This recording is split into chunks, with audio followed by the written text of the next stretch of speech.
Bom, pessoal, vamos lá finalmente.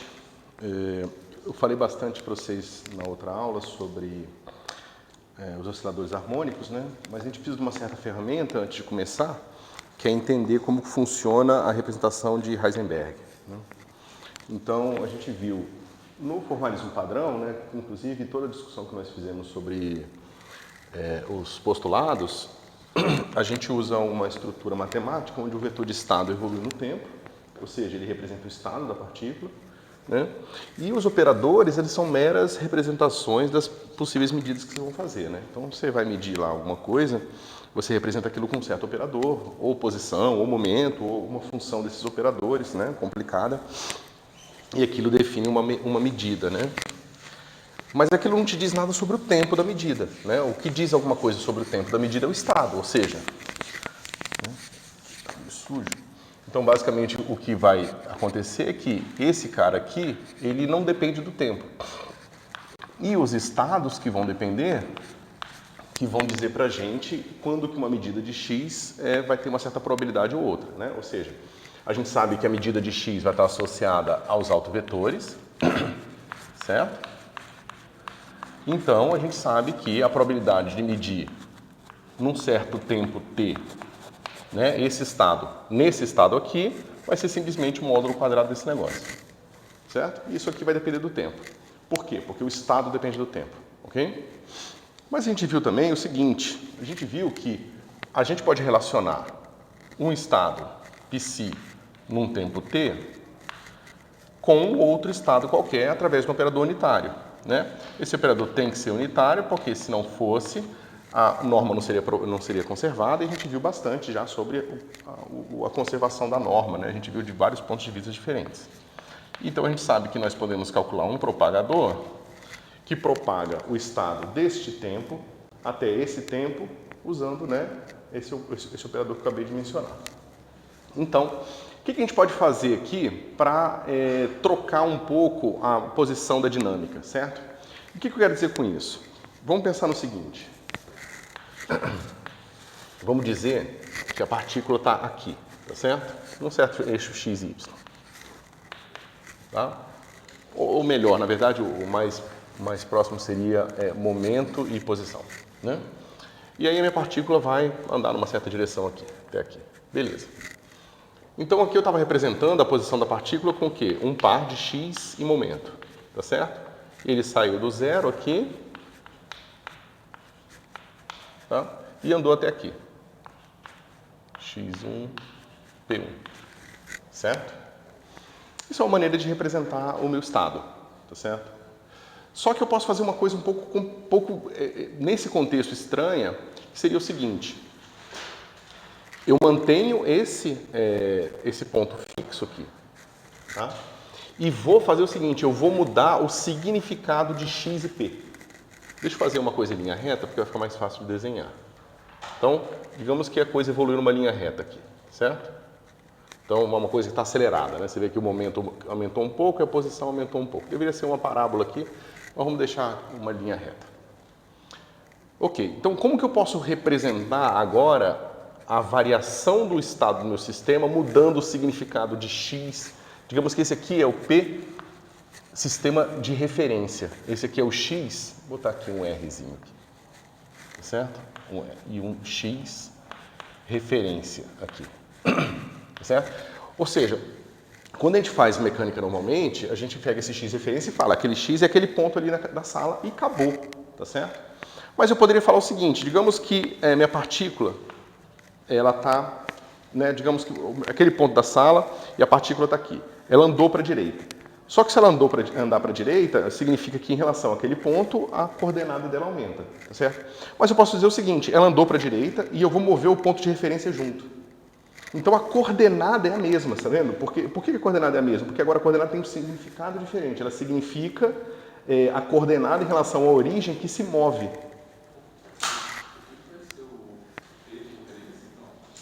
É a mesma coisa. Eu tenho uma certa velocidade que eu vou chamar de velocidade zero. Que é, por exemplo, você definir um referencial inercial.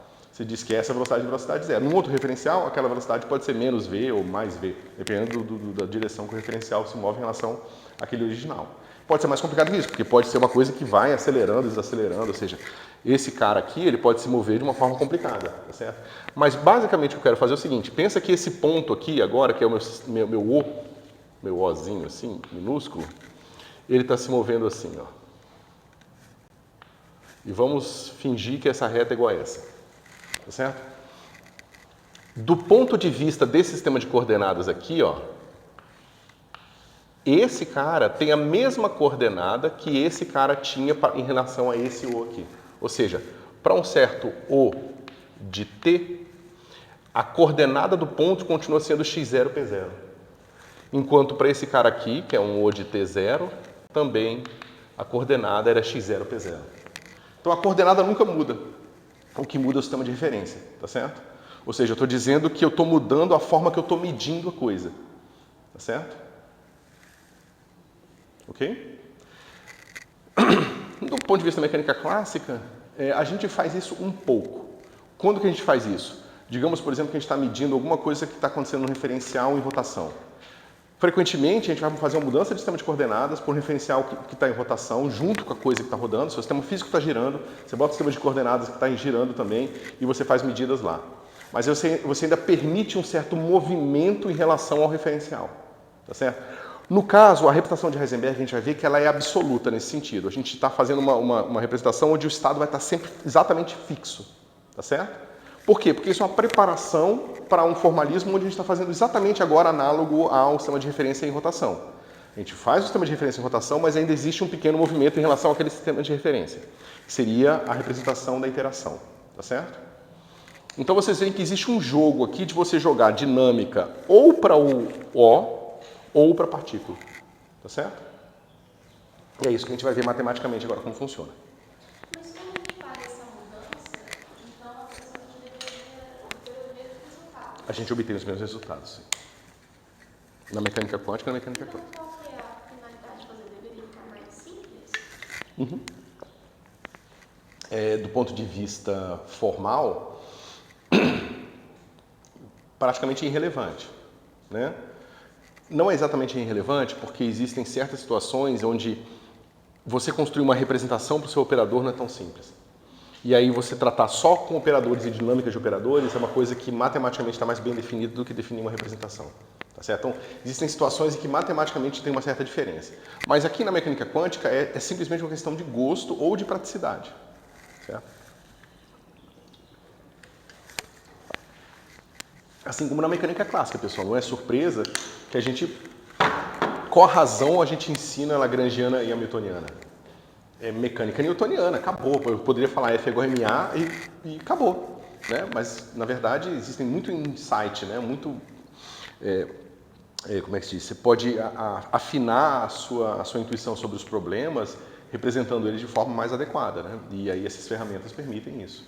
Então, vocês vão ver, por exemplo, que no formalismo de interação a gente faz isso justamente para diferenciar qual seria a evolução do seu campo ou da sua partícula caso não houvesse interação, e aí a dinâmica simplesmente vai te dar em relação a esse referencial a interação atuando. Então, meio que você fatora a partícula livre e coloca na partícula livre, no referencial que representaria a partícula livre parada, a interação. É assim que você faz os diagramas de Feynman e tudo mais. Certo? Isso aqui está claro, pessoal? Vou deixar isso aqui, que eu acho que pode ser útil, a gente vai ver algumas coisinhas aqui. Bom, como é que a gente faz isso? Como é que a gente faz com esse cara aqui, por exemplo? A gente sabe né, que a gente pode medir, por exemplo... Deixa eu ver aqui, só ver como é que eu... Então, vamos pegar, por exemplo, o valor esperado. Professor, quando você vai fazer essa mudança de referencial, né, nos eixos, o estado ele permanece igual. No caso do formalismo de Heisenberg, sim, o estado é fixo. Ou seja, aqui eu estou fazendo todo esse esforço para mover, tanto na minha origem, ela se move tanto em relação a x quanto em relação a p, para que o meu estado não varie em nada. Mas isso porque, no momento, o x e o p definem unicamente o estado para a gente. Isso. Se tivesse outras informações também... Eu teria que deformar todas elas para que todas elas ficassem constantes. Mas sua analogia é boa, porque justamente aqui o análogo a x e p é o psi, né? Ou seja, o nosso estado quântico é representado pelo vetor de estado num espaço de Hilbert. E é ele que eu quero manter fixo agora. Então, o valor esperado, a Heisenberg, a Schrödinger, é isso aqui, né?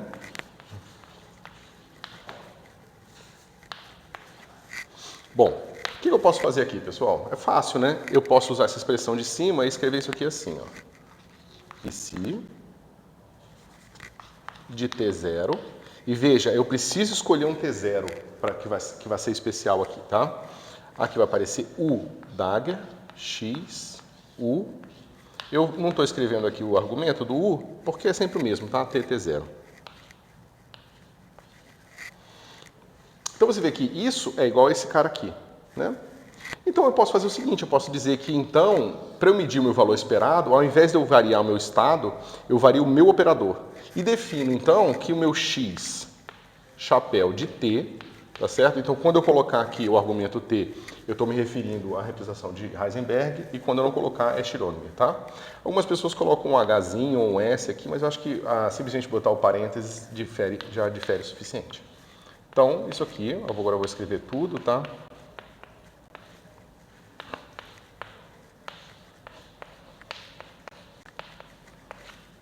Esse cara é a definição do operador X dependente do tempo, tá certo?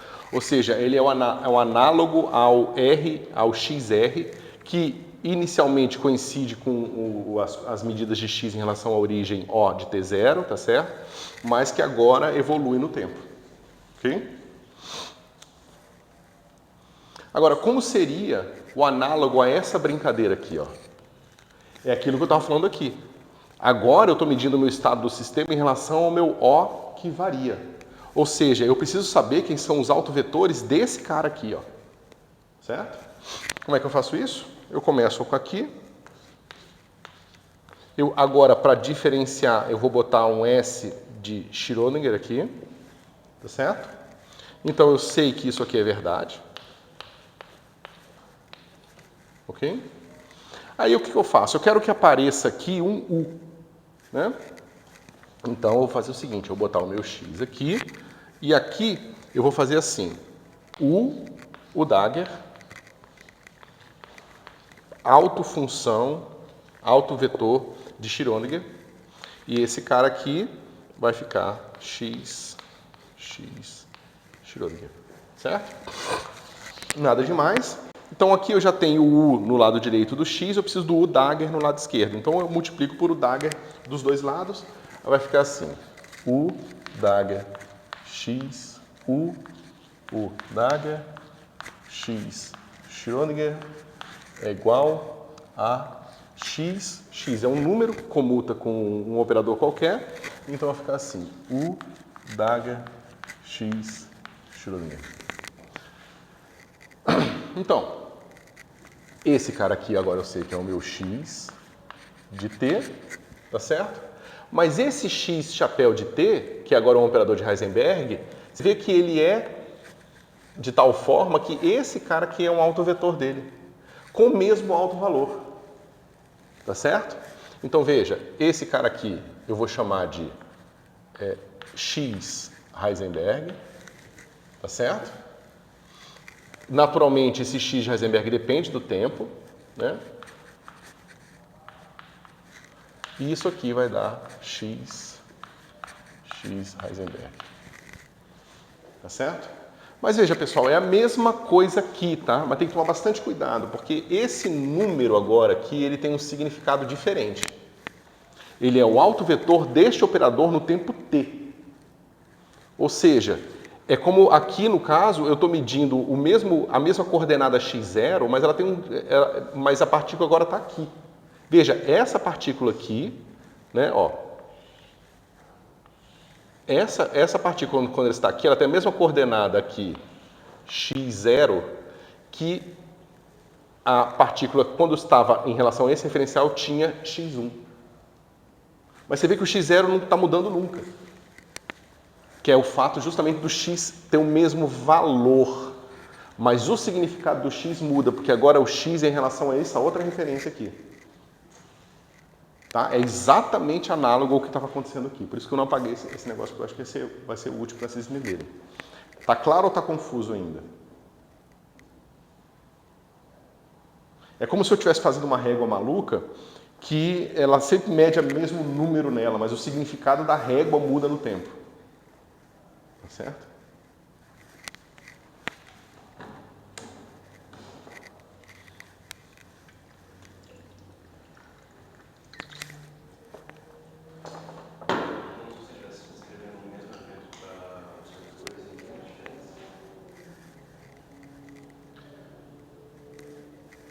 Não, é no mesmo tempo, mas com referenciais diferentes.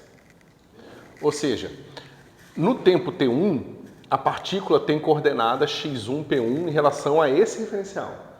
Mas em relação ao referencial O de T1, ela tem coordenadas x0, p0. Que aqui, ó, tá vendo? x0 e aqui p0. E esse cara aqui, ó, é o p de R em T, tá? E aqui seria o XR em T, e aqui de T0. Professor, como você disse que muda o significado, quer dizer que o valor é o mesmo, mas pode estar descrevendo uma característica diferente. Isso. Por exemplo, eu digo, eu estou a 1 metro da origem. 1 metro é 1 metro, tá certo? Mas a origem define o significado daquele 1 metro. Se eu falo, eu me movi agora, eu estou a 1 metro dessa outra origem, eu continuo estando a 1 metro, só que agora é em relação a outra origem. Mas é 1 metro ainda. A dinâmica está embutida na mudança do significado da origem e não na variação de 1 metro.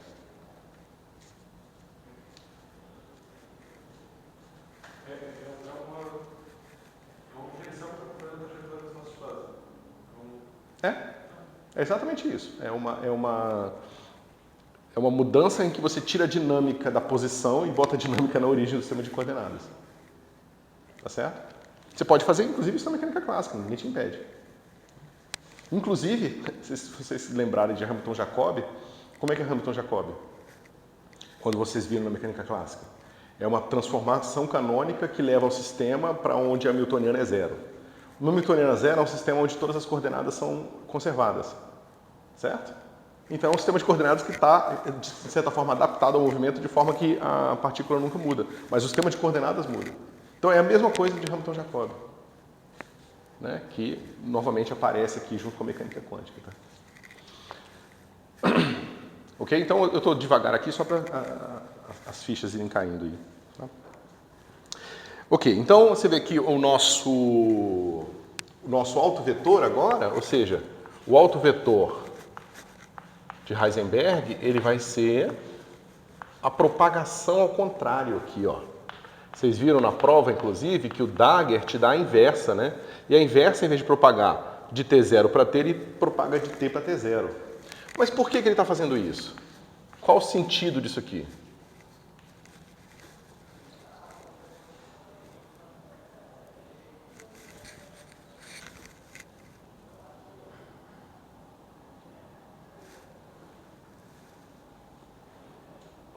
Por que ele está fazendo essa propagação para trás?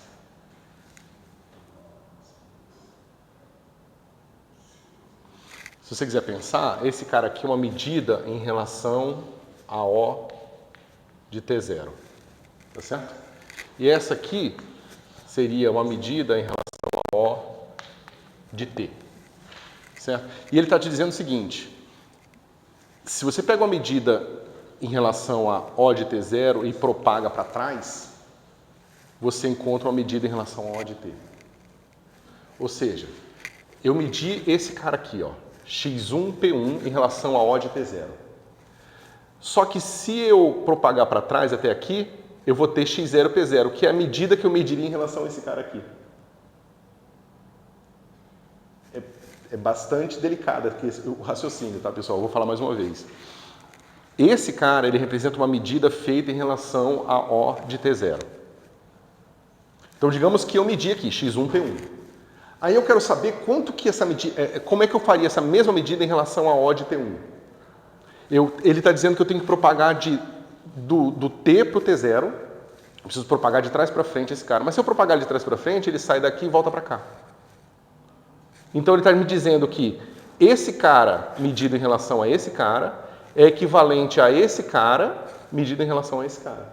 É exatamente o que a gente viu, ó, ele mede x0, p0. Mas você não vai obter a mesma coisa, porque se os autovetores vão ser iguais? Não. Os autovetores são diferentes. Esses autovetores aqui são diferentes, porque tem um operador aqui, mudando eles.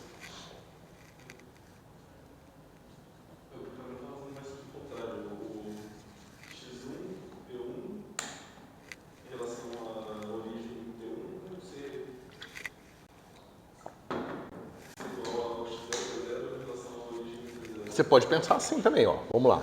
Se você quiser, é porque é mais fácil pensar na direção certa do tempo, né? Na direção causal. Então vamos lá. Então eu posso simplesmente aplicar esse operador sem o dagger pela direita e dar a identidade aqui, né? Então isso vai ficar assim. X, H igual a X Schrödinger. Então ele está dizendo que uma medida em relação à minha origem em T0 é igual uma medida que eu faria em relação a esse cara propagado para frente. Ou seja, ele está me dizendo o seguinte, para eu medir o meu x e o meu p em relação a esse cara aqui, eu pego aquilo que eu mediria aqui, que seria o x0 e p0, e propago do t0 para o t1. Pro t0 para o t1, que é justamente enquanto x1, p1, que é o que eu mediria em relação a x Schrödinger. Mas é a mesma informação. O que está contido aqui. Só que aqui eu preciso pensar de trás para frente no tempo, esse aqui eu penso de frente para, sei lá, trás para frente, frente para trás, sei lá. Tá? Ok? A gente precisa fazer isso de trás para frente, porque a informação que a gente tem é do x1 P1. Depende. Aqui, a gente está supondo que a gente tem a informação do sistema em T1 medido em relação a esse referencial.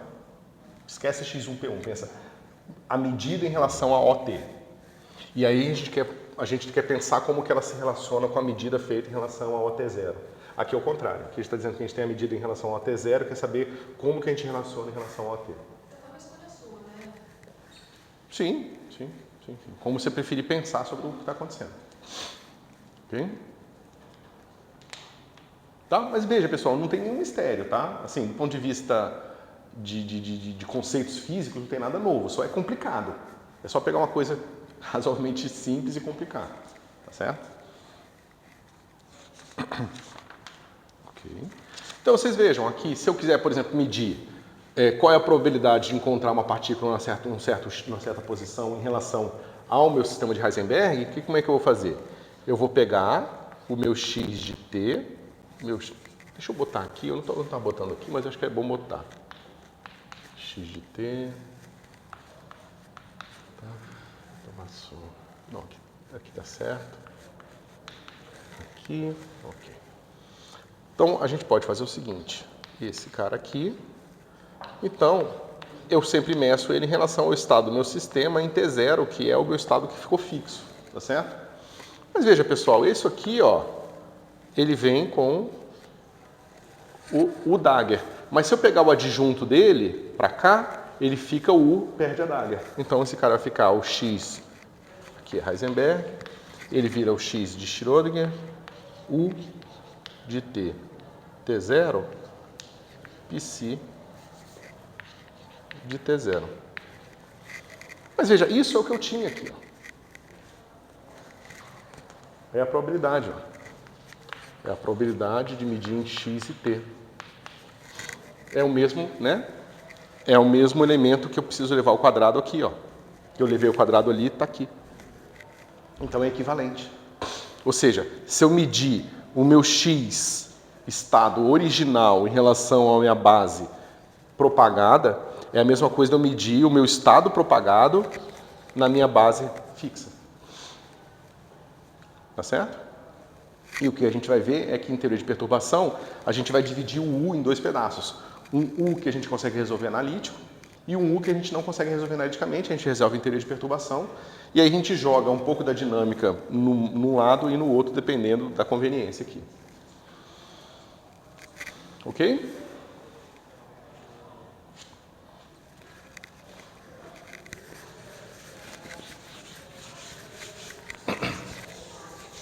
Agora o mais legal. Que equação o operador x satisfaz? Como é que fica a equação? Vamos lá. D dt de x de t vai ser igual a d dt de u dagger x u, certo? Mas a gente já sabe que IH cortado du dt é igual a HU, certo? Nada mais, isso aqui é uma expressão da equação de Schrödinger, digamos, generalizada para o propagador, tá certo?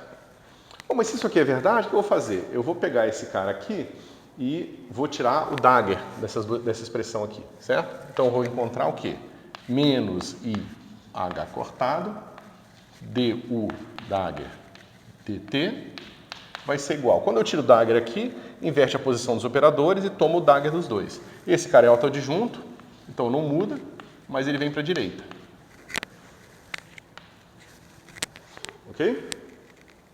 Bom, mas agora eu tenho todos os elementos para calcular ali a minha expressão de cima, certo? Ou seja, vou fazer o seguinte, IH cortado d dt aplicado a x de t vai ser igual a IH cortado du dt x, o dagger x, mais IH cortado u x du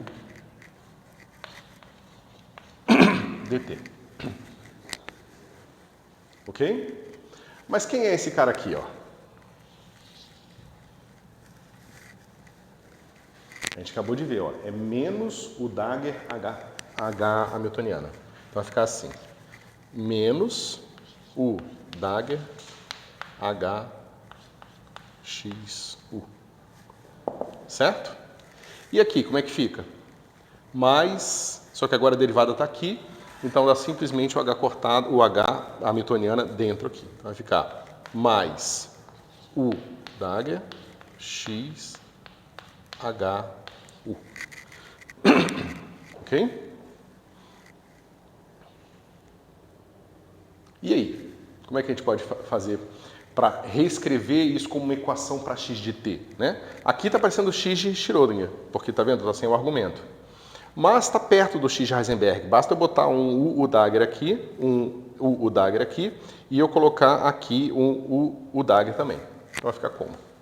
Esse cara, eu já vou trazer o positivo para cá, vai ficar assim, u dagger x, aí aqui vai ficar u dagger h u, tá certo? Menos, aí vai ficar assim, u dagger h, aí eu vou colocar aqui um u dagger x u, tá certo? Bom, pessoal, aqui vocês podem... É bom que vocês vejam que a... Você mudou a ordem de x e h, não tem problema? Porque você está colocando a identidade. Onde que eu mudei a ordem? Não, isso aqui é a soma, né? A soma eu posso mudar de ordem. Tá? O produto que eu não poderia. Então veja, pessoal, nesse caso, o u, a gente viu que vai ser exponencial de menos i ht sobre h cortado, tá certo? Se a minha propagação no tempo realmente coincidir com essa hamiltoniana aqui, certo? Então, nesse caso, o u e o h comutam, tá certo? A gente já viu isso, né? A gente viu que u é uma função de h, pode ser vista como uma série de potência, qualquer potência de h comuta com h, então esse comutador aqui é zero, certo? Então, esse h aqui, ele é simplesmente igual a h aqui. Certo? Esse sanduíche aqui é simplesmente igual a H. Se a gente estivesse fazendo aquilo que eu estava falando para vocês na representação de interação, a gente talvez tivesse um U que não é o propagador completo no tempo, tá certo? Então teria que tomar cuidado, porque aí nesse caso o seu H não comuta mais com o U, e aí essa expressão seria um H de Heisenberg, seria uma hamiltoniana que evolui no tempo, tá certo? Mas nesse caso aqui é mais simples. Bom, como é que fica então? Vai ficar assim. IH cortado D dt de x chapéu vai ser igual a esse cara aqui. Mas isso aqui é o que, pessoal? Isso aqui é comutador de x com h.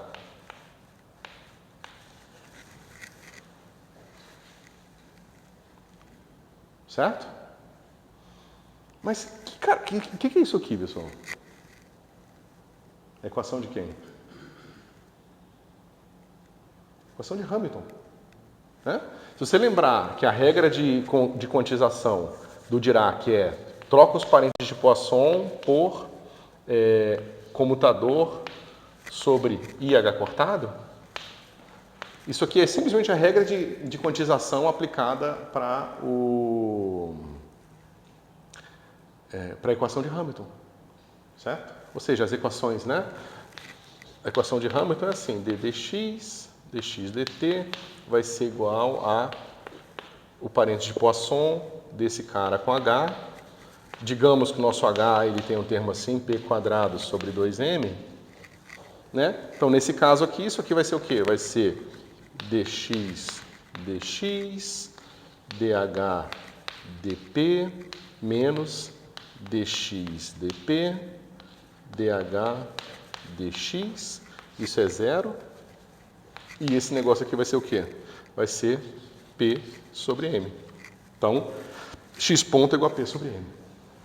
No caso simplesinho aqui, né? Pode botar um potencial aqui, tanto faz. Certo? Então, você vê, ó, as equações para a formalismo de Heisenberg, estranhamente não, né? A gente já poderia adiantar um pouco isso. Elas coincidem, então, com as equações de Hamilton para as posições, tá certo? Mas lembrando que o significado do x chapéu é diferente do x posição. O x chapéu é o cara que define como você faz a medida. E na mecânica clássica, o x é a medida que você fez. São duas coisas distintas, tá? Então, bom, tenha em mente essas coisas. Se você vir as contas que nós fizemos, não tem nada de especial em relação ao operador posição. Ou seja, se eu tenho um certo O chapéu que depende de T daquela mesma forma, tá? U, dagger, um O que não depende de T, U. Então, naturalmente, D dt de O vai ser igual ao comutador de O com H. Tá certo? Ou seja, essa equação vale para P, vale para X, vale para o momento angular, vale para tudo, tá certo? E vai ser bastante importante, porque você vê que, do ponto de vista de operadores simples, aqui se eu pegar um operador quadrático, um operador que só depende de uma coordenada ou outra, as equações vão ser praticamente iguais às da mecânica clássica, tá certo? Então vão ser equações que têm uma cara muito parecida com a cara da mecânica clássica, só que agora são equações diferenciais para operadores, tá certo? Ou seja, são extremamente mais complicados por causa disso. Porém, a forma funcional às vezes ajuda a gente a resolver o problema de forma completa, certo? Falta o IH cortado. Ok? E... Ok. Ok, pessoal. Então, isso aqui é o formalismo de Heisenberg, tá? Eu não vou entrar em mais detalhes agora, porque eu vou voltar para o oscilador harmônico, onde a gente vai aplicar essas ideias, tá certo? Então, dúvidas, alguma coisa que vocês queiram perguntar, antes da gente mudar aqui de volta para o oscilador?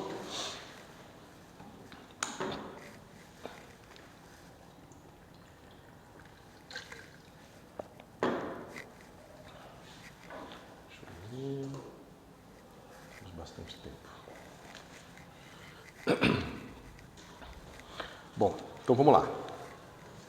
Voltando para o oscilador. Bom, classicamente a gente tem o quê? X ponto igual a P sobre M, né? E como é que fica a equação para o momento? É fácil, é P ponto igual a menos M ômega quadrado X, tá? Só para lembrar aqui, a nossa newtoniana que a gente está, né, representando o nosso oscilador harmônico é dada por P quadrado sobre 2m mais m ômega quadrado x quadrado sobre 2, certo? Então, em vez de a gente representar com a constante da mola, a gente já bota direto em termos da frequência. Isso é mais conveniente para a gente. Então, a gente tem que resolver essas duas equações aqui, certo? E a gente faz isso, a gente pode, você pode diferenciar essa equação aqui mais uma vez e encontrar aqui, por exemplo, que x, 2 pontos, vai ser igual a p ponto sobre m, só que p ponto vai ser igual a menos, aí vai ter m sobre m, ômega quadrado, x, certo? Então, basicamente o que você tem é que x, 2 pontos, é igual a menos ômega quadrado x, né? E, novamente, estamos cansados de ver que a solução disso é um certo constante. Deixa eu ver qual que eu usei aqui para isso. A exponencial de i ômega t mais b exponencial de menos i ômega t. Tá certo? Desculpa, pessoal. E aí a gente pode calcular o momento conjugado. Como é que a gente calcula o momento conjugado disso aqui? Calcula a derivada e multiplica pela massa, né? Ou seja, calcula, né? O momento, ele vai ser aqui, o momento vai ser a derivada de x vezes a massa, certo? Então, vamos lá.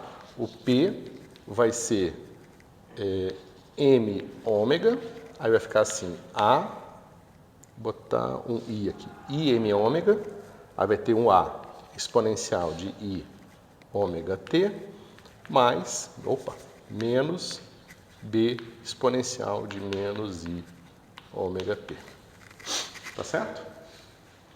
Então, você vê que é bem parecida as duas coisas, uma é proporcional ao outro. É claro que, veja, pessoal, a gente sabe que isso é uma equação diferencial de segunda ordem, então tem que ter duas constantes livres. Se esse cara é complexo, então esses caras precisam ser complexos também para que x possa ser real. Mas se esses caras são complexos, basicamente o que eu estou dizendo é que eu tenho 2 mais 2 aqui, eu tenho 4 constantes livres, enquanto eu sei que só precisaria ter 2, tá certo? Então, se eu quero que esse cara seja real, B tem que ser o complexo conjugado de A. Porque aí vai ficar uma coisa mais o seu complexo conjugado para ser um número real, tá certo? Mas como a gente vai complexificar o nosso problema, se a gente vai lidar com esse problema e levar ele para um espaço maior, onde as coordenadas físicas agora são complexas, eu vou deixar A e B assim por enquanto, tá? Mas lembrando que no caso real, B é o complexo conjugado de A. Ok? Alguma dúvida em relação ao que eu falei?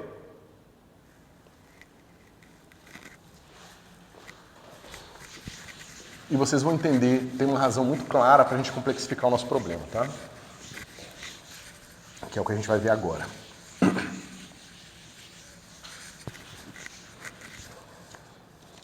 Bom,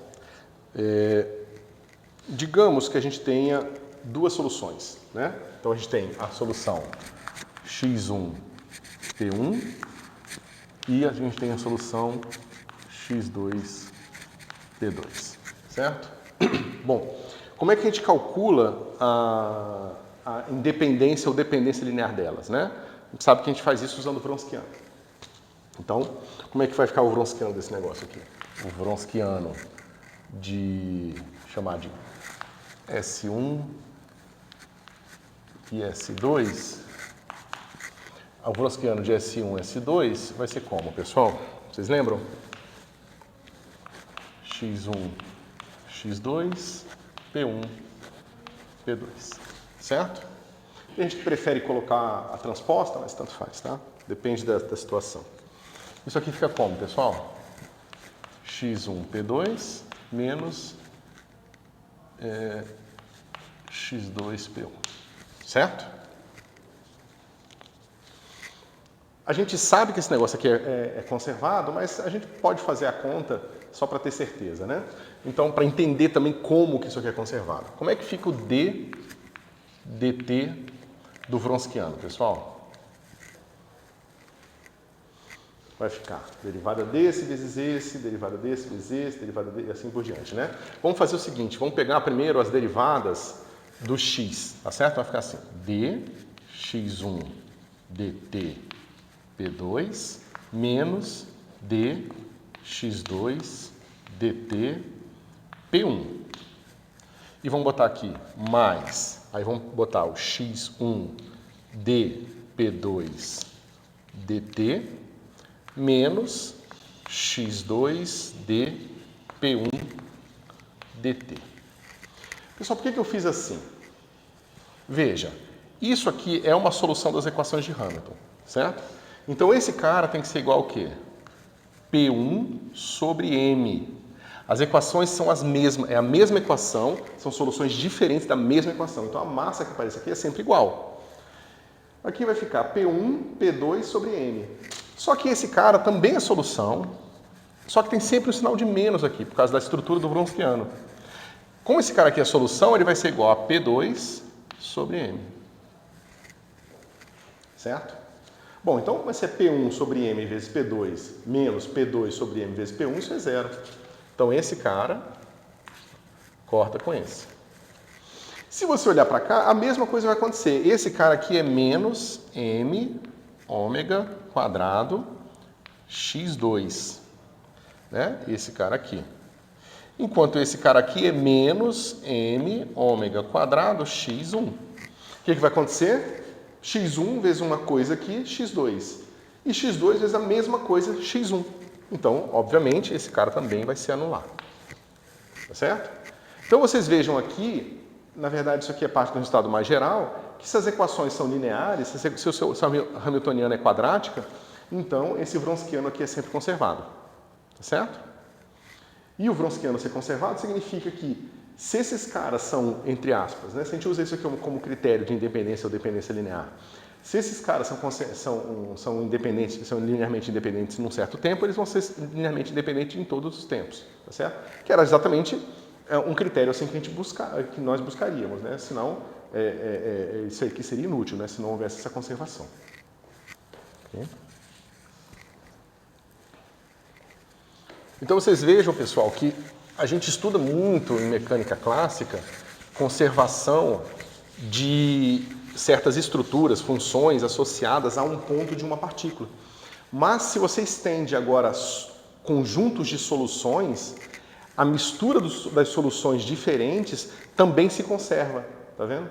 Isso aqui é tipo a conservação de energia, entre aspas, mas agora relacionando o estado de duas soluções diferentes do mesmo sistema, tá certo?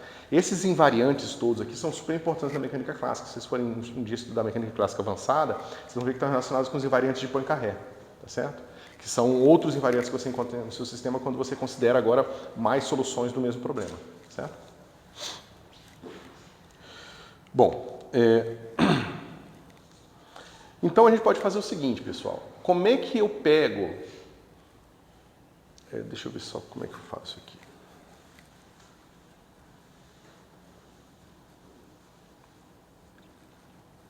Que eu não queria dar um pulo tão grande.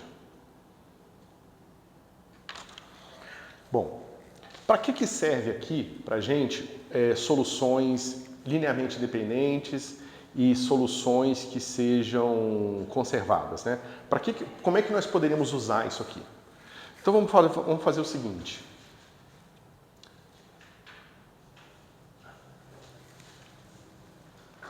Deixa eu ver como é que eu introduzo essa ideia aqui.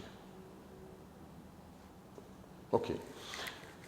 Então, imagina que eu tenho uma solução SA, tá certo? É outra solução aqui. A gente sabe que Wronskiano de SA com S1 é um número conservado aqui, qualquer, que eu vou chamar de... deixa eu ver como é que eu chamo isso aqui. De gama A1. Tá certo? Isso é um número, ok? Uma solução SA qualquer. E eu sei que esse cara aqui, A com S2, também vai ser um outro número aqui, que é um número, né, conservado, então esse cara aqui vai ser um A2. Para que serve isso aqui, pessoal? Vamos dizer o seguinte, eu tenho essas duas conservações, né, e eu posso fazer a seguinte combinação. Eu sei que SA mais alfa S1 mais beta S2 igual a zero. Eu sei que o nosso espaço é um espaço bidimensional. Tá certo? Como ele é um espaço bidimensional, eu sei que eu tenho uma solução para esse problema que não é trivial. Tá certo? que seria... Ou seja, eu posso tirar o meu alfa daqui justamente porque eu sei que esses dois caras são linearmente independentes e formam uma base. Tá certo? É aquela mesma brincadeira que a gente viu lá no comecinho sobre você mostrar que um vetor sempre pode ser escrito em relação aos elementos da base. Ok? Então, sabendo disso, deixa eu botar um menos aqui só para ficar mais conveniente. Sabendo disso, como que eu determino quem é alfa e quem é beta? Bom, independente disso aqui ser uma solução ou não, eu posso simplesmente calcular o Wronskiano disso aqui, qualquer coisa. O Wronskiano ele é linear na direita ou na esquerda. Basta você ver que ele é linear aqui. Certo? Então, eu posso tirar o Wronskiano dessa expressão toda com S1. Né? Então, vai ficar assim. O Wronskiano de SA com S1 menos alfa Wronskiano de S1 com S1, né? Menos beta Wronskiano de S2 com S1. Tá certo? Isso aqui tudo igual a zero. Ok? Mas S1, S1. É porque eu estou pegando o Wronskiano dessa combinação toda aqui com o S1. Então entra o SA aqui, o S1 aqui e o S2 aqui. E todo mundo com S1. Tá certo? Mas isso aqui é aquele número, gama A1, que eu sei calcular, basta eu fazer essa continha aqui, menos alfa, S1 com S1 é zero, certo? Basta você colocar aqui x1 igual a x2, você vê que isso aqui vai ser sempre zero, tá certo? E aqui vai ficar menos beta, e esse cara aqui eu posso chamar de gama 2, 1. Tá certo? Isso aqui igual a zero. Então eu sei que beta vai ser igual a gama A1, que é um número, dividido pelo gama 2, 1, que é outro número. Certo?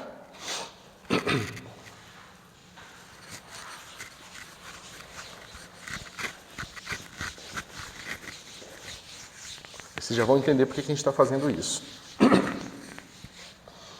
Se a gente faz essa mesma brincadeira, ou seja, eu vou aplicar o Wronskiano com S2 agora, vai ficar assim. O Wronskiano, SA com S2 menos alfa Wronskiano S1 S2 menos beta Wronskiano S2 S2. Isso aqui igual a zero. Certo? Novamente, esse cara aqui vai ser o meu gama A2 menos alfa gama 1, 2 menos beta 0 igual a zero. Certo? Porque o Wronskiano de S2 com S2 é zero. Ok. Então, isso diz pra gente o quê? Diz que alfa vai ser igual a gama A2 dividido por gama 1, 2. Tá certo? Então, pessoal, o que isso está dizendo pra gente? Que SA, essa solução aqui, ela vai sempre ser escrita assim. Wronskiano de A com 2, dividido pelo Wronskiano de 1, 2, mais beta é o Wronskiano de A com 1, dividido pelo Wronskiano 2, 1, S1, S2. Isso aqui são números, tá, pessoal? E é fácil ver que o gama 2, 1 é igual ao gama menos o gama 1, 2. Tá certo? Ou seja, eu posso ainda reescrever esse cara aqui assim. Ó. Menos 1 sobre gama 1, 2. Gama A2, S1, menos gama A1, S2. Aí vocês se perguntam, bom, para que a gente precisa disso? Né? Qual é a importância, ou qual é pelo menos a utilidade desse tipo de expressão? Parece que eu estou complicando um negócio simples, né? Mas vamos pensar no seguinte, vamos pensar que eu fiz a conta e encontrei explicitamente um bom S1 e um bom S2. Certo? Ou seja, uma maneira de expressar a evolução temporal do meu sistema. Na verdade, pode até ser o caso que a minha equação é muito complicada e eu resolvi numericamente. E quando eu resolvo numericamente, é difícil você resolver numericamente para um infinito de condições iniciais. Mas se você pegar duas que sejam linearmente independentes, elas são conservadas. E por que isso aqui é importante? Porque o Wronskiano não depende do tempo, pessoal. Se ele não depende do tempo, significa que esse Wronskiano aqui, ó, esse aqui, ele pode ser calculado para T0. Eu só preciso saber a condição inicial da minha solução A. Eu não preciso saber como é que ela evolui no tempo. E aí eu sou capaz de calcular esse número aqui. Então, se eu sei a condição inicial do meu SA aqui, basicamente eu sei calcular esses dois números aqui. E quando eu calculo esses dois números, e eu também sei o Wronskiano entre 1 e 2, eu sei calcular o meu SA para qualquer tempo agora. Porque eu conheço o meu S1. Digamos que eu calculei numericamente, eu tenho ali tabulado no computador a evolução temporal de S1 e S2. Então eu propago qualquer solução agora, porque eu tenho uma base de soluções. Então essa base de soluções eu uso para propagar qualquer solução no tempo. E por que eu quero propagar qualquer solução no tempo? Quando a gente fala de uma evolução de um estado de uma partícula, a gente tem condições iniciais. A partícula estava aqui com um certo momento. O que aconteceu daqui a um certo tempo? Quando eu estou falando de estatística, eu tenho que falar o seguinte: qual é a probabilidade que eu tenho inicialmente e como é que essa probabilidade vai se estar no futuro. Mas para eu saber como essa probabilidade vai estar no futuro, eu preciso saber de todos os pontos, como todos eles evoluíram. Então, quando a gente vai fazer aplicações em estatística, a gente realmente precisa de soluções completas. A gente precisa saber propagar todo o sistema dinâmico para o futuro, para a gente poder relacionar o futuro com o passado e descobrir como que aquela probabilidade do passado evoluiu para uma certa probabilidade no futuro. Tá certo? Ou seja, as demandas são diferentes. Quando você vai para uma estatística, você é imposto a você entender a evolução de todos os possíveis sistemas, né, que você tinha como probabilidade original. Porque você sabe que a partícula está aqui em um certo momento, basta eu descobrir o que aconteceu com aquele estado. Mas se eu não sei, se eu sei que ela tem uma certa probabilidade de estar aqui com uma certa probabilidade em um certo momento, não basta eu resolver uma equação diferencial, eu tenho que resolver todas. E como é que eu resolvo todas? É encontrando um bom esquema de propagação, onde eu pego uma condição inicial qualquer, calculo dois números, coloco esses números aqui e pronto. Eu tenho aqui a minha evolução do sistema, tá certo? Eu ainda posso fazer mais, eu posso normalizar o meu problema e escolher um S1 e S2, que eu tenho liberdade, de forma que isso aqui é igual a 1. E pronto, está tudo resolvido. Isso aqui vai ser bastante importante, tá? Pode falar. Qual é a diferença de fazer isso e aplicar a Newtoniana em si?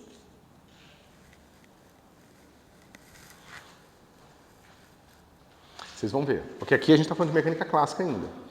Mas vai ser justamente introduzir os operadores de criação e aniquilação. Tá certo? Mas é um pouco diferente do que vocês estão acostumados. Tem um delta X aí, tá? De interpretação e uso também. Ok? Mas até aqui, pessoal, tudo certo? A gente não falou nada sobre S1 e S2, a gente só falou que esse cara é diferente de zero, né? A gente só falou que esse número aqui, o nosso gama 1, 2, que vai ser o Wronskiano de 1 com 2, é diferente de zero, para eles serem linearmente independentes. Então, quando eu faço essa escolha, eu posso, isso aqui é só um número, eu posso dividir o S1, o S2 por isso aqui, ou a raiz disso aqui em cada um, de forma a ter agora novos S1 e S2 normalizados em relação ao Wronskiano, tá certo? Isso é conveniente porque aí basta calcular esses dois números aqui e pronto, a solução está pronta. Mas é uma questão só de conveniência, ela não tem nenhuma imposição profunda sobre ela, tá certo? E vocês vão ver que o comutador do operador de criação e aniquilação ser igual a 1 é a mesma conveniência disso aqui. Na verdade é a mesma coisa, tá certo? Mas a gente vai chegar lá.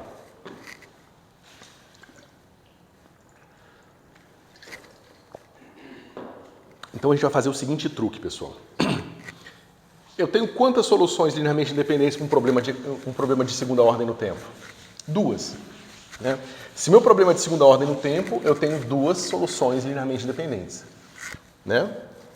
Claro que quando o sistema é não linear, isso fica bastante complicado, mas como aqui a gente está lidando com sistemas lineares, a gente pode tratar nesse linguajar mais simples, certo? Então, a gente vai fazer aquele truque de sempre. Eu vou pegar essas duas soluções e vou combiná-las numa solução complexa. Eu vou dizer que a solução S1 é a parte real e a solução S2 é a parte imaginária, certo? E por que isso aqui é interessante, pessoal? O que acontece agora se eu calcular o Wronskiano do S complexo estrela e S complexo, né? Onde S complexo é definido como S1 mais IS2. Tá? Agora é uma conveniência algébrica. Eu estou introduzindo eu estou expandindo o meu espaço de soluções para ele não representar mais uma solução.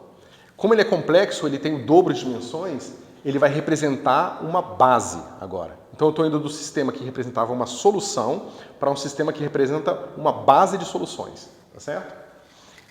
Para ele ser uma base, o que a gente vai fazer? A gente vai vai calcular esse Wronskiano aqui, para a gente ver como que isso se relaciona com a dependência ou a independência linear, certo? Então, Wronskiano de SC estrela com SC vai ser igual ao quê, pessoal? Vai ser Wronskiano de S1 menos IS2 com S1 mais IS2, certo? Nenhum mistério até aqui. Isso aqui vai ficar como, pessoal? Vai ficar assim, ó. Isso aqui vai ser Wronskiano de S1 com S1 dá zero, S1 com S2, então vai ter um I, vírgula, S2, tá certo? E eu vou ter menos I Wronskiano de S2 com S1. E aqui vocês já vão entender por que a gente usou números complexos, tá? Porque a álgebra dos números complexos, ela carrega a mesma estrutura que o Wronskiano carrega. Aquele menos do Wronskiano está intrinsecamente ligado com o menos da conjugação complexa aqui. Tá certo? Por quê? Então agora isso aqui vai ser assim, ó. Esse cara vai ser igual a I, só que isso aqui é o gama 1, 2, e esse aqui é o gama 2, 1. E ambos, né, se eu pegar o gama 2, 1, eu posso inverter a ordem e botar um sinal de mais aqui. Então isso aqui vai ser 2I gama 1, 2. Tá certo? Mas você vê que esse cara ser diferente de zero atesta a independência linear de S1 e S2. Mas agora, ao invés de procurar um S1 e um S2 independentemente, basta eu procurar um S complexo, uma solução complexificada, de forma que o Wronskiano dela com o complexo conjugado dela seja igual a 2i. Né? Normalizando, agora por conveniência, a gente procura uma que isso aqui seja 2i. Deixa eu só ver se foi essa escolha que eu fiz. Se é 2i mesmo. Peraí.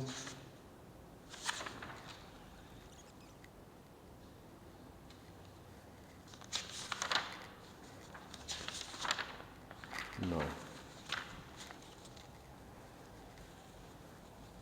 O que eu ia fazer aqui? Então, por conveniência, vamos fazer o seguinte. Em vez de escolher igual a 1, eu vou escolher esse cara aqui igual a sendo 1 meio, tá certo? Esse cara, 1 meio. Depois eu vejo se isso aqui foi uma boa escolha, tá certo? Ou seja, isso aqui vai ser igual a I.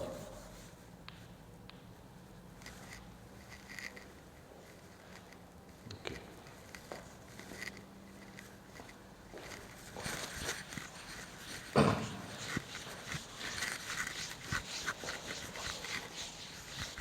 Então, veja, agora eu não preciso mais procurar individualmente duas soluções e depois testar se elas são linearmente dependentes.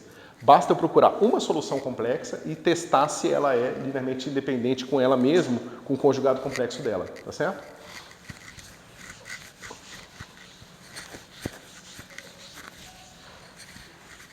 Então vocês podem lembrar aqui, por exemplo, que a gente tinha uma solução complexa assim. O nosso x era a exponencial de ômega t mais b exponencial de menos i ômega t, certo? E a gente viu aqui que o nosso p, isso é uma solução qualquer, né? Então p vai ficar i m ômega,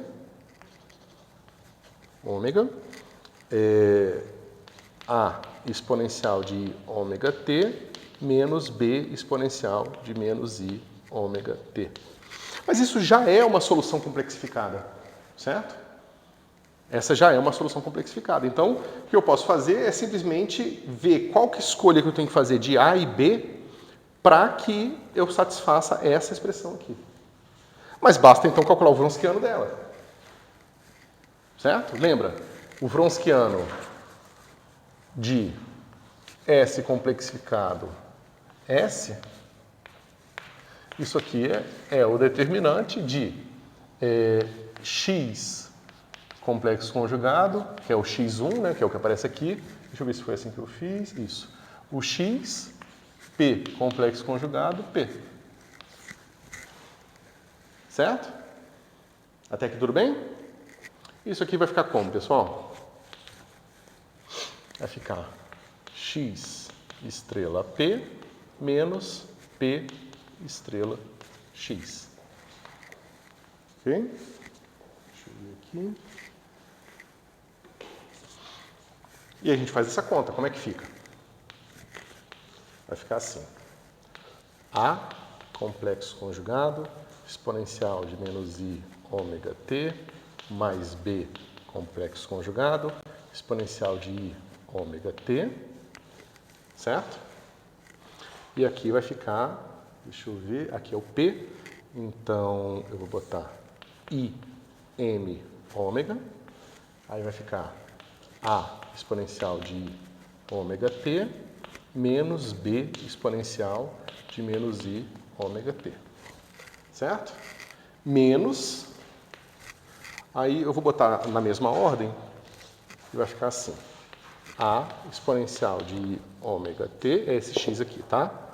Mais B exponencial de menos I ômega t. E agora vai ser, ó, veja, é o complexo conjugado do P, mas o P tem esse I aqui, ó. Então, esse I aqui, ele vai tornar menos I, vai juntar com o sinal, vai ficar mais, e vai ficar assim, I, M, ômega. E aqui vocês estão vendo como que existe uma sincronia entre a álgebra dos complexos, tá certo? E o Wronskiano, certo? Justamente por causa desse sinal que mudou aqui. E aqui vai ficar a mesma coisa, né?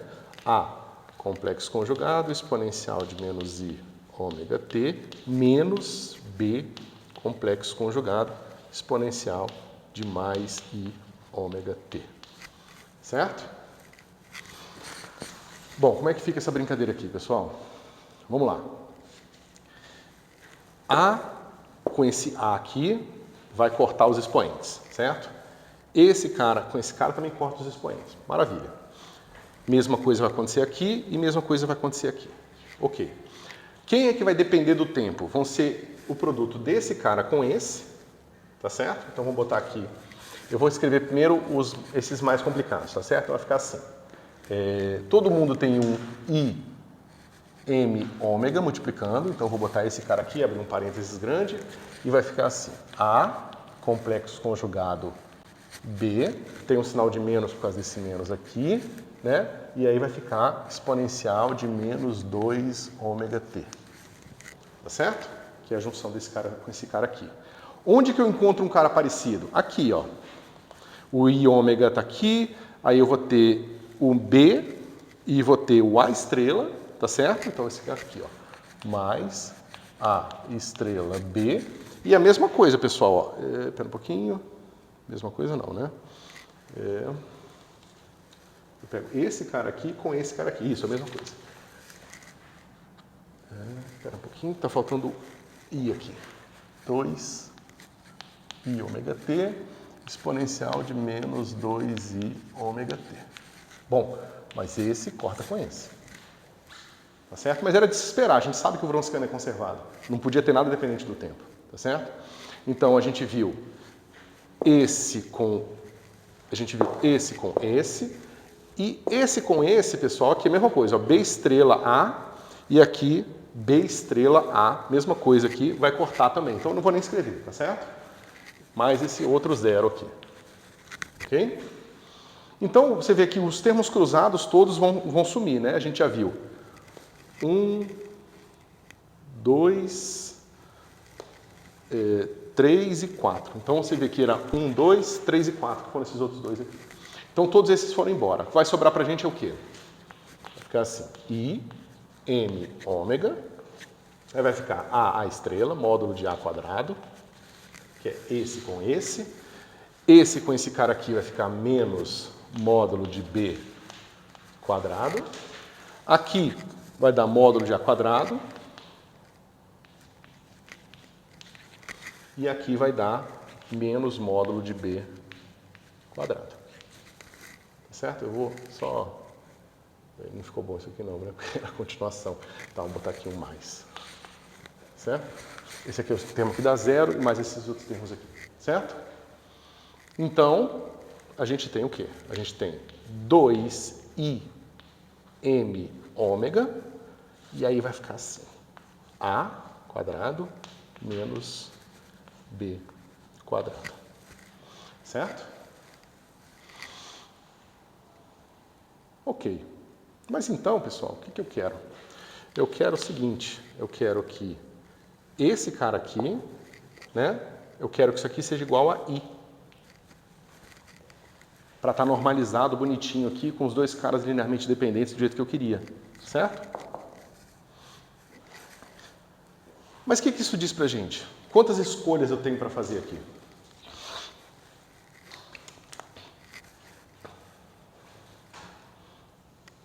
Vamos fazer o seguinte, vamos dizer que esse cara aqui, ó, eu vou dizer que raiz de 2m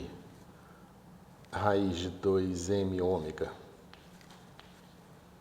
A é igual a A til, tá certo? E vou dizer que raiz de 2m ômega B é igual a B til, certo? Dito isso, eu tenho o seguinte, eu tenho que I vezes til ao quadrado menos B til ao quadrado igual a I, o que implica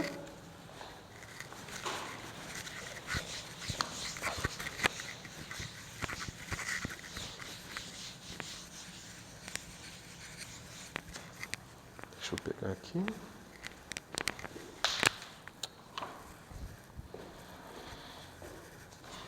Que A til ao quadrado menos B til ao quadrado é igual a 1.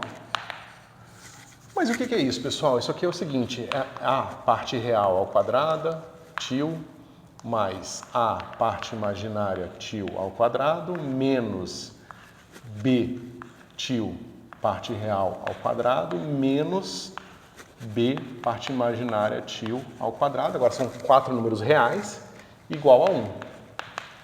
Mas o que é isso, pessoal?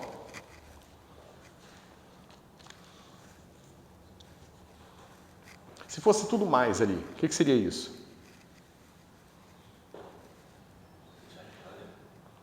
É uma esfera, né? Uma esfera, o que a gente chama de uma 3-esfera. Seria uma esfera num espaço de 4 dimensões. Tá certo? Mas na verdade isso aqui é um hiperboloide, é um hiperhiperboloide, né? Porque é um hiperboloide no espaço de 4 dimensões. Tá certo? Existem inúmeras maneiras de você parametrizar esse negócio aqui. Mas basicamente o que ele está dizendo é o seguinte. O espaço, veja, quando a gente exige que isso aqui é igual a I, nós estamos nos restringindo a um certo espaço, que é o espaço de todas as soluções linearmente independentes do oscilador harmônico. Tá certo? E basicamente o que aquilo está dizendo para a gente é que esse espaço é caracterizado por esse hiperboloide no R4. Tá certo? Ou seja, todos os pontos do hiperboloide, cada ponto do hiperboloide equivale a uma escolha particular de S1 e S2. Tá certo? E basicamente, isso é basicamente como a gente escolhe um vácuo de uma teoria. Porque uma escolha particular dessa, a gente vai ver daqui a pouco, equivale a uma escolha de um operador de criação e aniquilação. E o operador de aniquilação define quem é o estado vácuo, que é o estado que é justamente levado no vetor nulo. Tá certo?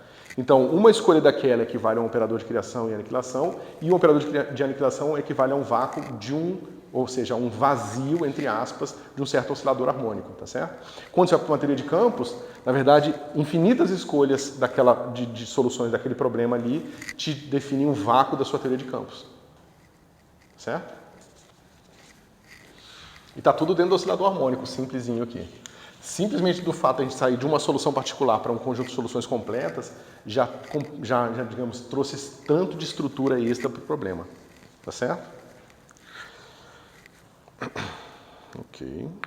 Deixa eu ver aqui.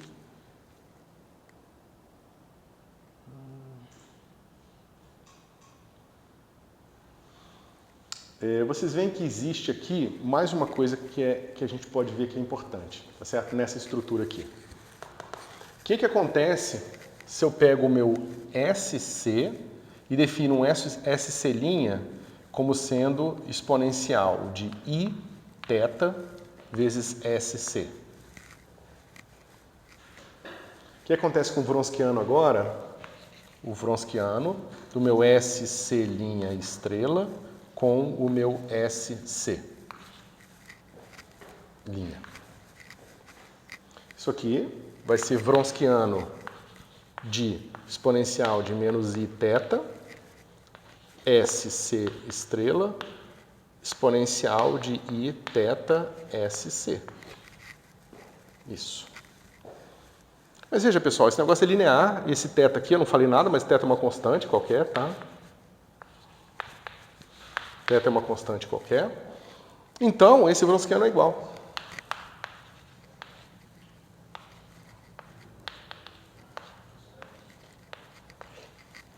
Então, existe uma certa liberdade de calibre aqui, tá certo? Então, esse espaço não é tão grande quanto se imagina. Certo? Esse espaço não é tão grande quanto se imagina. Quão menor ele é? Né? Vamos lá. Basicamente, a gente pode pegar a nossa solução e multiplicar por uma fase.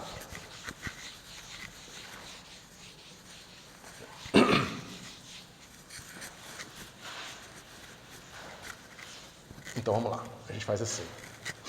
A gente tem o nosso x, e o nosso x vai ser o quê? A exponencial de ômega t mais b exponencial de menos i ômega t. Tá certo? E a gente sabe que o nosso p é igual a i m ômega, a exponencial de i ômega t, menos b exponencial de menos i ômega t. Certo? Agora vamos fazer o seguinte, vamos dizer que eu esteja trabalhando com o meu linha, né? Ou seja, eu pego esse cara aqui e digo que o meu x' vai ser igual a exponencial de i θ, que é isso que eu estava fazendo aqui, tá certo?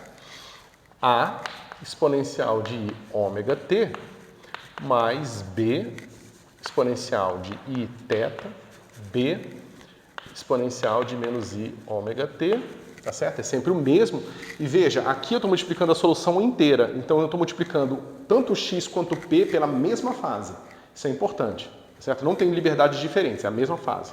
Então, meu p' vai ser como? Vai ser i m ômega, e aqui vai ficar exponencial de i θ a, exponencial de menos i mais i ômega t, menos exponencial de i θ b, exponencial de menos i ômega t. Então, pessoal, eu posso fixar meu calibre. Como é que eu fixo meu calibre aqui? Eu vou falar o seguinte.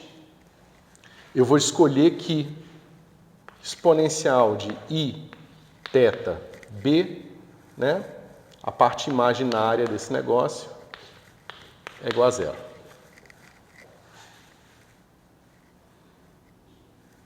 Tá? Ou seja, eu estou fixando meu calibre, dizendo que o meu b tem parte imaginária igual a zero. Como é que você pode pensar nisso? Pensa que eu comecei por um b que tem qualquer coisa, tá certo? Só que um b, que é um número complexo qualquer, ele pode sempre ser escrito como módulo de b exponencial de um certo i φ b aqui, né? Onde esse cara aqui é aquele arco tangente de parte imaginária do b sobre parte real do b e tal. Então eu posso sempre escrever o meu b assim. Só que se eu multiplicar esse cara aqui por exponencial de menos i φ b, b, isso aqui é módulo de b. Só que módulo de b é um número real. Tá certo? Então eu posso fixar meu calibre fazendo essa imposição aqui. Ou seja, eu transformei, né? E aí meu calibre fica imposto como um calibre onde eu sempre estou tomando a parte imaginária de b igual a zero.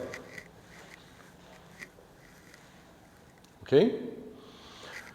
Mas se eu estou trabalhando com a parte imaginária do B igual a zero, pessoal, isso aqui vai embora. Então, meu espaço não é exatamente como eu estava pensando. Ele é um pouco menor. E que espaço é esse aqui, pessoal? Um espaço de 3 dimensões.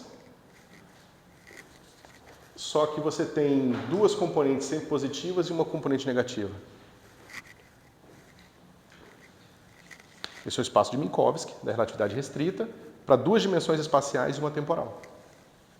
Então, escolher um vetor tipo... Opa, não, pera um pouquinho, pessoal. Senão o meu vetor vai ficar errado. Depende da assinatura, tá? Eu não vou refazer não, para não confundir vocês. Vamos considerar a assinatura menos mais, certo? Espera um pouquinho, deixa eu só ver se vai dar certo, peraí. Esse cara aqui, se for menos mais, esse cara é o produto. Não, tá...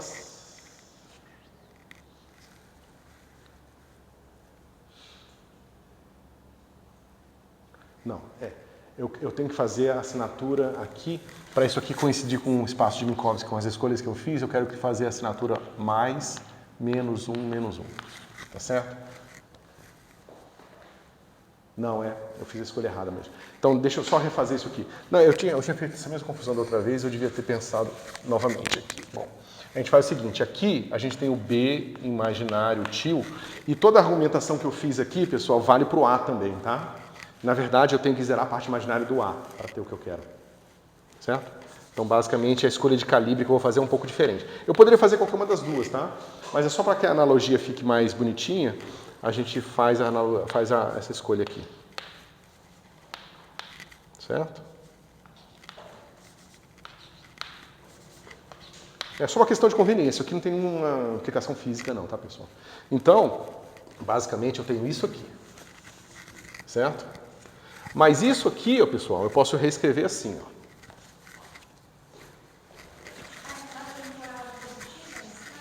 Oi? Não, negativa, justamente, porque eu quero... Deixa eu mostrar como é que eu quero que isso aqui fique. Esse negócio vai ficar assim, ó. A real, B real e B imaginário. E aqui a métrica de Minkowski, menos 1, 0, 0, 0, 0, 1, 0, 0, 1. E aqui vai ficar A real, B real e B imaginário, tá certo? Ou seja, isso aqui nada mais é do que menos A real ao quadrado mais B real ao quadrado. Vou botar tio em todo mundo. Tá certo? Mais B imaginário ao quadrado. E eu quero que esse cara aqui seja igual a menos 1. Eu quero que seja um vetor tipo tempo. Certo? Por isso que eu ajeitei a coisa, porque eu quero representar os meus vácuos como vetores tipo tempo num espaço de Minkowski de 2 dimensões. Tá certo? Então, os vetores tipo tempo num espaço de Minkowski de 2 dimensões espaciais e uma dimensão temporal são 1 para 1 com as possíveis escolhas de vácuo, né, de um oscilador harmônico. Ok?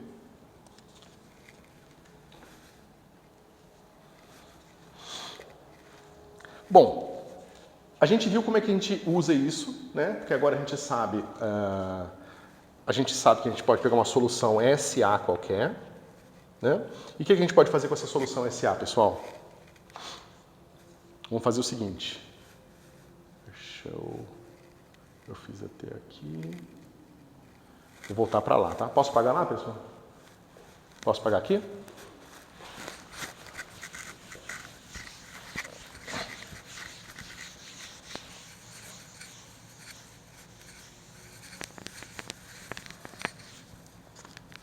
Então eu posso fazer o seguinte, ó. Pensa que eu tenho aquela mesma expressão, SA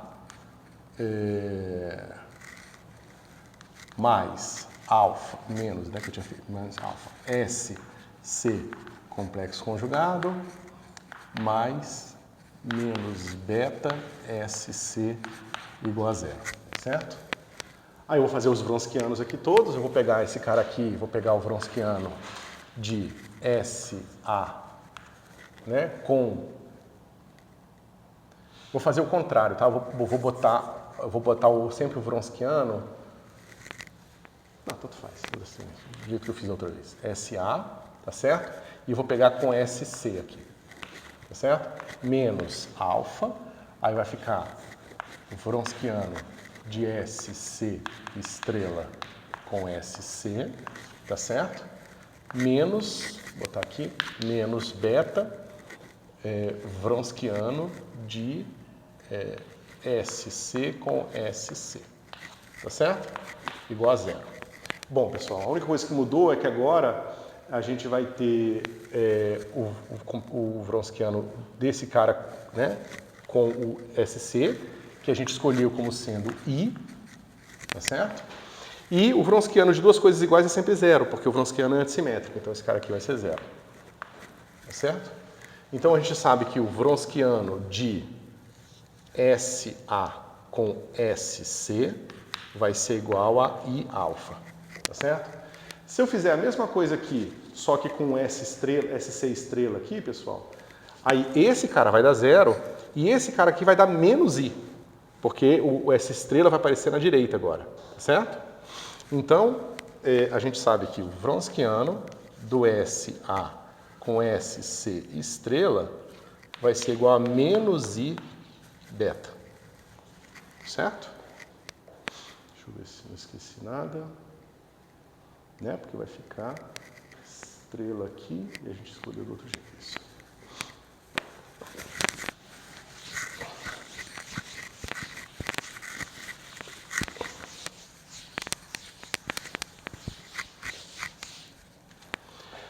Bom, isso diz pra gente o quê? Que o meu SA vai ser igual a Wronskiano, espera um pouquinho, sobre I, né? Wronskiano sobre I de SA com SC, espera um pouquinho, SA com SC vai ser o alfa, SA com SC, tá certo, sobre I. E aqui vai ficar SC estrela, né? Deixa eu ver se eu não errei nada. E o beta vai ser I Wronskiano de SA com SC estrela SC. Certo? Deixa eu botar o I embaixo para ficar igual. Ok? Tá, isso que eu não queria, mas depois eu posso trocar a ordem, tá? Bom, então, veja, eu posso calcular esse número aqui, ó. Certo? Eu posso calcular esse número para qualquer SA e usar a minha solução complexa para propagar no tempo o meu problema. Tá certo? E aí, será que a gente pode usar isso aqui de alguma forma na mecânica quântica? Será que a gente pode usar toda essa estrutura aqui para propagar agora o nosso problema do oscilador harmônico quântico? Bom, a resposta é sim. Vamos pensar um pouco no que a gente está fazendo aqui. Vamos primeiro inverter esse cara aqui e vamos fazer o seguinte, ó.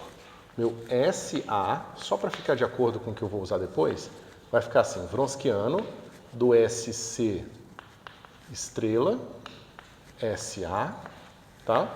Dividido por I, SC, menos Wronskiano do SC com SA. É só inverter a ordem, tá? Dentro dos Wronskianos. Estrela sobre I. Ok? Agora vamos lá, pessoal. Isso aqui, ó, tá com cara de um certo produto. Certo? Eu posso chamar um certo produto... Deixa eu ver como é que eu chamo esse cara aqui. Ômega de SC com SA, eu defino esse ômega como sendo o Wronskiano da entrada da esquerda com complexo conjugado e a entrada da direita assim, dividido por I. Tá certo? Mas tem mais uma coisa que incomoda aqui, que é o seguinte.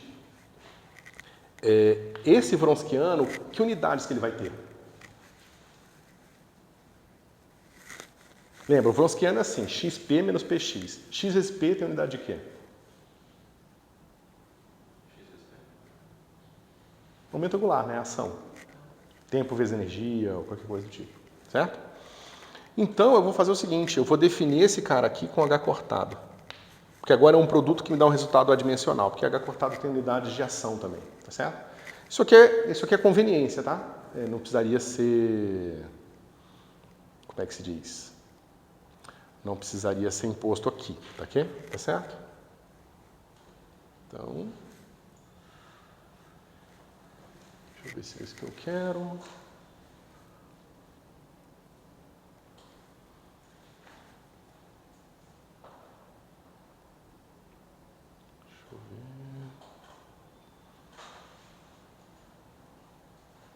Isso. E aí, o que vai mudar... Ok. Se nós fizermos isso aqui, basicamente o que vai acontecer é que o ômega de SC com SC, lembra que o ômega ele já bota o complexo conjugado na primeira entrada aqui, tá certo? Isso aqui vai ser Wronskiano de S estrela C com SC sobre IH cortado, tá certo? Mas isso aqui a gente já viu que ia dar 1 sobre H cortado. Certo? Tá? Então a gente estaria usando aqui na solução umas unidades esquisitas, tá vendo? Nosso X, nosso P teriam unidades estranhas, certo? Esse seria esse 1 aqui, seria 1 unidade de momento angular, certo? Então a gente pode redefinir esse cara aqui como exigindo agora que não que isso aqui seja igual a I, mas que esse produto seja igual a IH cortado. Então a gente exige isso aqui das soluções complexas, certo? Novamente, é uma questão só de conveniência, tá? Em vez de eu normalizar as minhas soluções complexas para serem iguais a I, eu normalizo elas para serem igual a IH cortado. Tá ok? E para que a gente vai usar isso aqui agora, pessoal? Né, que vocês podem se perguntar. Vamos fazer a seguinte pergunta. O que acontece agora se eu for calcular o meu produto ômega de uma solução complexa com uma solução quântica no sentido de Heisenberg? Tá? Ou seja, quem é S chapéu? S chapéu é aquela mesma dupla que eu estava usando antes, só que aqui vai entrar o meu X de T e aqui o meu P operador dt. Tá certo? Então eu estendi o meu produto para atuar no espaço dos operadores também. Ok? Se eu faço isso aqui, a equação de movimento para esse cara é igual à equação de movimento para esse cara aqui. Porque a gente viu agora há pouco que x chapéu ponto de t é igual ao comutador, né, IH cortado aqui, é igual ao comutador desse cara aqui com a minha newtoniana. Tá certo? Isso. Isso aqui vai dar quanto, pessoal? Vai dar o comutador de x de t com p de t ao quadrado sobre 2m. Certo? Mas quanto é que dá esse comutador aqui? É fácil de ver, vai ser IH cortado P sobre M. Mas como eu falei para vocês, isso aqui é basicamente dizer que x chapéu ponto de t é igual a P chapéu de t sobre M.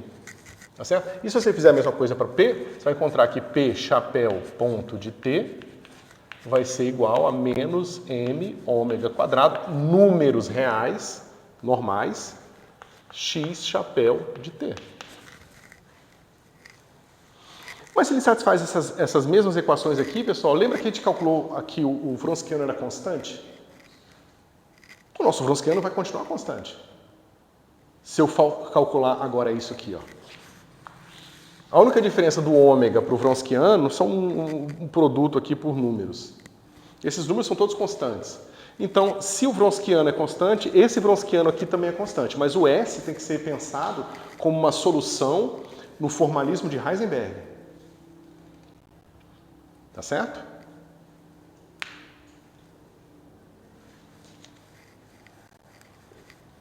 Pessoal, estão acompanhando? Então, eu vou fazer o seguinte, chegou o fim da aula, vamos parar agora aqui e eu vou reforçar essas coisas aqui. Tem vários conceitos super importantes, porque a gente vai descobrir, no fim, que esses caras aqui são os operadores de criação e aniquilação. Tá certo? Mas isso tem bastante nuance, bastante coisa importante e interessante aqui. Então, vamos falar disso com mais detalhe na próxima aula.